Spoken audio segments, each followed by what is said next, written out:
I've heard that narrative a few times, and and it never really made sense to me, because I've thought a lot about what you guys were just talking about. I've spent a lot of time thinking about this, and I think the theme that I feel made me successful, it made us as Air Force EOD successful in our in our wartime experience was the culture. It wasn't really the TTPs and stuff. It was more kind of the culture and the mindset. It just helped you deal with the gravity of the situation. It helped you digest it. And I feel like some of the themes were, we were just some smartasses, right? And we were taught to kind of like question everything and think critically through things. And those are some of the things that really helped me. When I think about like being a team leader, I always tell this story. It's so my very first team leader experience, I was at FOB McHenry with Dave Brainerd, and he was a FOB daddy there at McHenry, and we had an ID op. I had just found out I made staff, and Dave goes, "Next call, you're running team leader," and I was like, "Oh, okay," and so we get a call, and I'd watched him and Mike Becker kind of team lead quite a bit, so it was just kind of like just mimic what they did, and got to a point where boom, it was all progressing. The op was progressing just as it should, and we got to the point where I had Rob Eisner down there with the robot trying to pick at this ID, and he just got to a point where he couldn't move it anymore. It was they'd kind of use like a fence post digger to bore a perfect hole and put the projectile in vertically, and so the F6 just could not pull out the Projo because it just would keep sliding off the ogive. And so I start getting a little flustered because it's like, okay, time on target here, and I go, "Here, Rob, let me try it," because I felt like I was a really good robot driver. And then Dave immediately is like, "Hey, A-Rod, are you the team leader or are you the robot driver?" And I was like, "Shit, okay, he's right."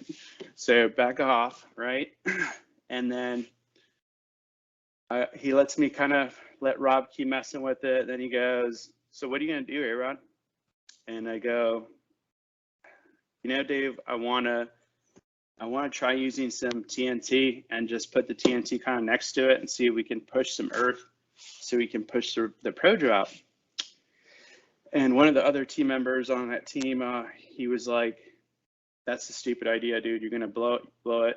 It's gonna go sympathetic, and you're gonna destroy a big chunk of the road." And I was like, and I listened to all that, and so I'm doubting myself. And then Dave looks at me and goes, "So, A-Rod, what do you want to do?" I'm like, "I want to use the TNT." He's like, "Are you sure that's what you want to do?" I'm like, "I'm sure." He's like, "All right, go do it." And he let me do it, and it worked, and talking about like a moment that really helped me build my confidence as a team leader, as a leader, as a person. It was huge for me, right? It helped me realize or internalize that I had the ability within me to work through these complex problems and scenarios, and kind of helped eliminate some of that self-doubt. And when I think back now, when I was a team leader, taking some of these young guys, and realizing the level of risk that man took to let me do that, right? Because if something went south, it would have been on his ass. It wouldn't have been mine, right? He wouldn't have turned and been like, "Well, A-Rod was a team leader on that op," He would have had it to eat it. So it was huge for me. It's still a little lesson that keeps on giving, even all these years later. So I think that the us versus them thing, I do think I'm not saying that I don't think that it does exist. I think that maybe it's just a outward expression of frustration or anger that's not really known where to be like directed. I do remember kind of when those stirrings happened, there was a lot of frustration from the guys that just had to keep going over and over and over again. And, when you come back to home station and there's people that aren't really going as much as certain people. And that's where I felt kind of some of the tension was starting and some of the frustration, and then it just seemed to just get expressed in the wrong ways. I don't know. That's just my take on it. Yeah, I had to have a couple of uncomfortable conversations with a team leader that was tagged to go to Al Udeid, or one of the support bases, and after like 2 combat tours, and he didn't want to go back, and I was like, dude, you got to let somebody else take those slots, and then you got to embrace the suck at the in the not as exciting locations. But yeah, that's right. And I'm just curious because I'm so far removed now. It's been 12 years since I retired, so I'm just curious. Really? Yeah, I feel like it was just yesterday that we were hanging out in Turkey. Yeah, it feels like it at times. Yeah, that is crazy that it's been that long. This is Denise and I have lived in the same house for this long, and it's that's crazy as well.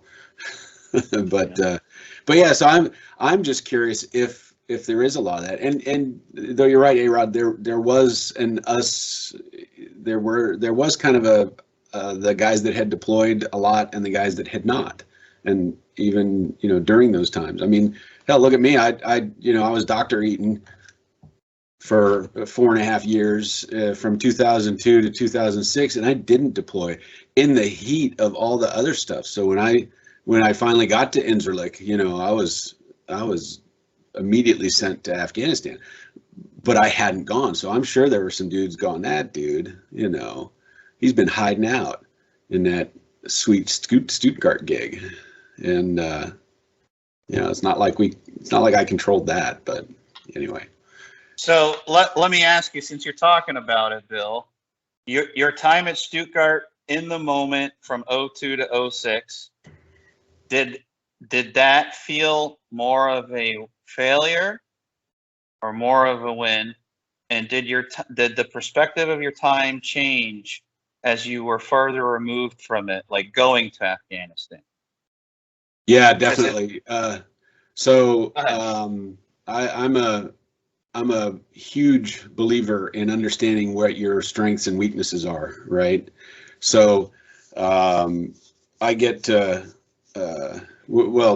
my time in Stuttgart, we actually we were going to deploy into Turkey, but then from there run ops, and then the Turks decided not to play, right? Remember that they voted not to allow combat troops to go from Turkey and all that stuff. So I tried, but I had to stay in EUCOM, so that was that. And I didn't care if somebody thought that I was hiding out. That didn't bother me. People can think whatever the hell they want.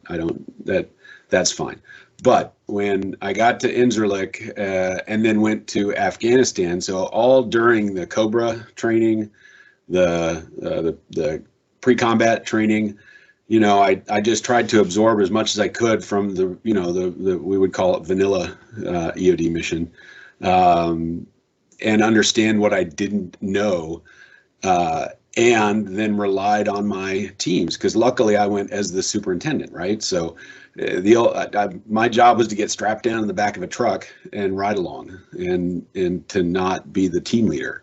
And to a team, whenever I would get strapped in, if the team leader said, "So, senior, are you running this?" I'd be like, "Oh no." I said, if I'm running this op, it's because you're dead and we're all fucked.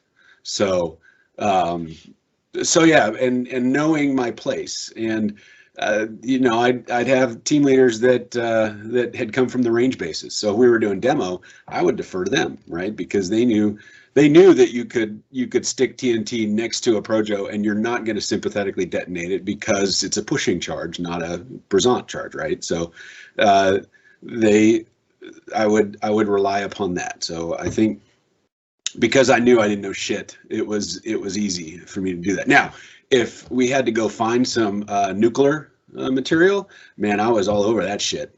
But yeah, and so no, I didn't see it as a failure because I didn't, I was doing my mission.